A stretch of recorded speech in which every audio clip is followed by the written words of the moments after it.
pagi pemirsa, Nusantara Economic Updates kembali menjumpai Anda dan tentunya selain 3 informasi utama kami tadi, kami juga masih merangkum sejumlah informasi ekonomi lainnya untuk Anda selama 60 menit ke depan. Bersama saya Rian Antono, inilah Nusantara Economic Updates selengkapnya.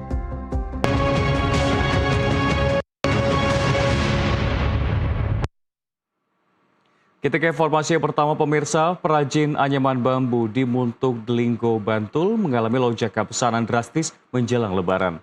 Permintaan anyaman bambu meningkat karena tren kemasan hampers ramah lingkungan membuat permintaan mengalami lonjakan. Selain ramah lingkungan, produk lokal kerajinan ini diminati karena kuat, estetis, dan bernilai ekonomis tinggi. Meski Hari Raya Idul Fitri masih beberapa pekan lagi, para pengrajin anyaman bambu di Desa Muntuk Delinggo, Bantul sudah disibukkan dengan pengerjaan ribuan pesanan hampers Lebaran. Permintaan hampers berupa besek meningkat karena tren kemasan ramah lingkungan yang semakin digemari, membuat pengrajin gaspol meningkatkan produksi hingga kewalahan. Seperti yang nampak di salah satu dapur produksi bumbu Tresno, di Tangkil RT 03 ini hingga terpaksa menambah jumlah penganyam guna mengejar target pesanan yang mencapai lebih dari 2.000-an pieces tersebut.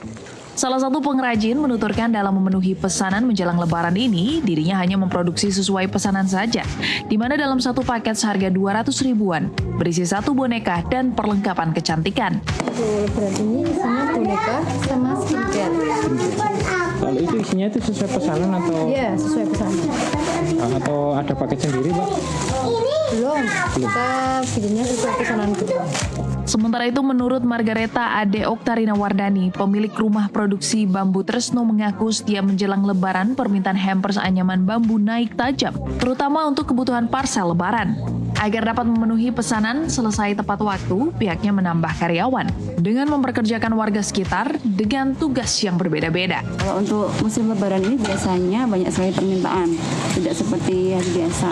Seperti saat ini kita lagi bikin 2.000 untuk box hampers. Biasanya kalau Lebaran itu mereka butuhnya cepat, jadi waktunya mepet, tapi permintaannya banyak kayak gitu. Jadi kita memang butuhkan banyak sekali SDM.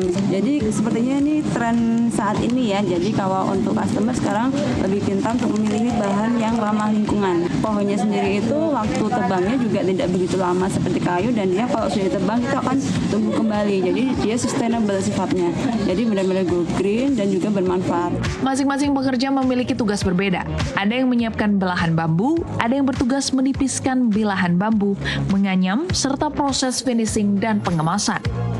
Dalam sehari minimal 15 pieces pesanan hampers harus diselesaikan. Setidaknya dalam setiap orderan hampers untuk kebutuhan Lebaran, rumah produksi ini mampu meraup omset rata-rata ratusan juta rupiah.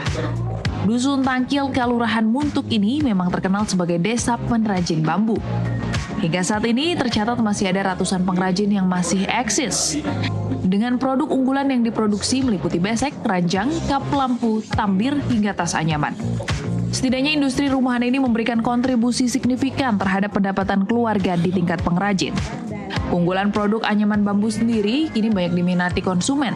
Selain ramah lingkungan, anyaman bambu lokal dikenal kuat, tahan lama, dan memiliki nilai estetika yang tinggi. Dari Sleman, Adam Mardian, Jurnalis NTV, melaporkan.